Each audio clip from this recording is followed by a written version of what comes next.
Welcome back to Potomac Reef. It's been almost a year since our last update.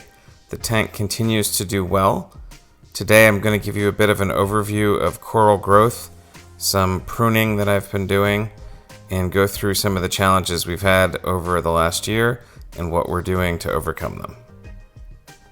I've spent the last 10 months in the pursuit of bass fishing, so not a lot of time and energy spent maintaining the tank. So the fact that it's doing well, I really credit to the solid design and implementation of all of the filter systems. I'm going to give you a closer tour of many of the corals. Please feel free to comment below if you recognize any of them, because I got a lot of these without names and have been working to try to get IDs for them. The acro in the center, the green one, and the purple one to the right both have tremendous amounts of growth that are getting in the way of flow and are obscuring corals behind them. So today I decided I was going to have to cut them back a bit. I used the bone cutters to clip out large sections of each. I can now see a bunch of corals behind, including that purple stylo hiding behind the purple acro. Hopefully this is going to work well, and we'll get more flow and more visibility.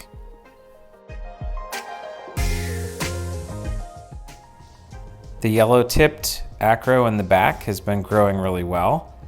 And as we look in the front, we have a green and purple acro that has been exploding. It's doing really well and very happy with it.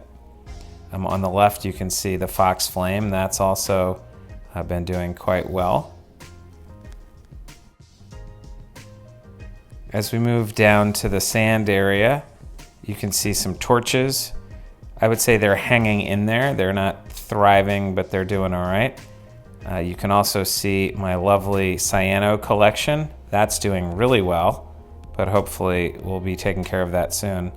I do have some nice mushrooms that are thriving and reproducing down there as well. As we go left, you can see a Jedi Mind Trick Monty, which is starting to cover over its neighbor, so I need to go back in there and chip that off to give some access for the Lobo. As we come up a little bit, we can see some nice acros in the front there on the left that are growing well. My Pavona is doing really well. You can see the red dragon at the top. It is really cooking. I've had to prune that back a number of times. And to the left of the red dragon, you can see another acro. I just chopped that pretty dramatically to open up some flow. It was pretty much fused up against the red dragon, so now we got some more open space. You can also see where some Monty cap underneath the red dragon has exploded.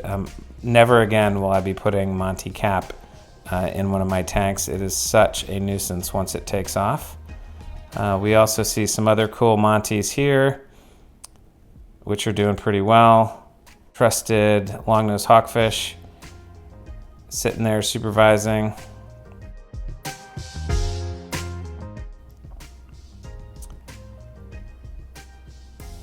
See some more items down there on the sand. They're doing pretty well.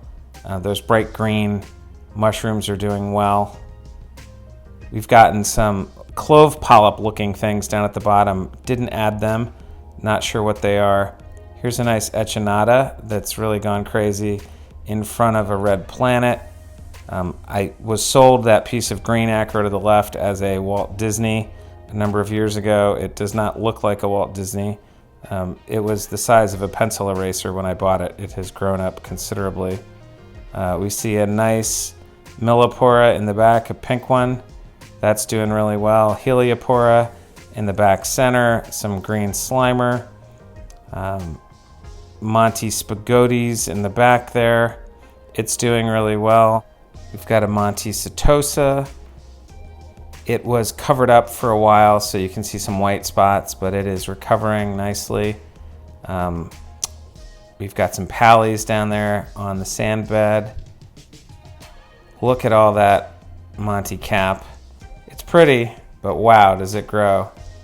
Above it, slightly out of focus unfortunately, are another Two nice acros that when they grow up should be pretty impressive.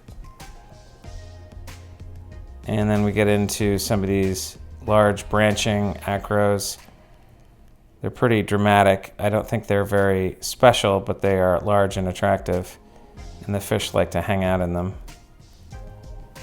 And more Monty cap, this time red. I had to break it away.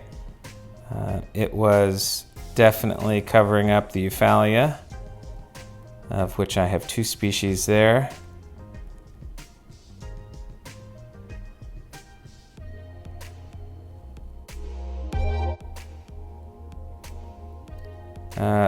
That Millie in the front is actually kind of gold colored. It's not coming through the video super well. And then you can see a battleground right next to it.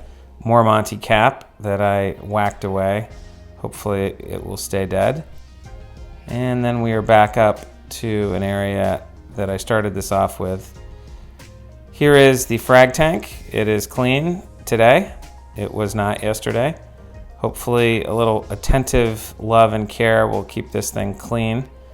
We get a little bit of bryopsis in here. My mangroves are growing well. They do not get as much attention. I do not really spray the leaves down as you were supposed to, but I do periodically go and give them a little bit of a bath.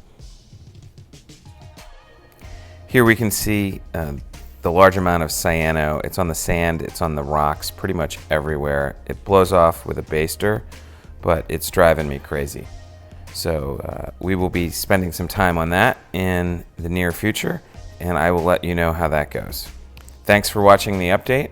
Please subscribe, and happy reefing.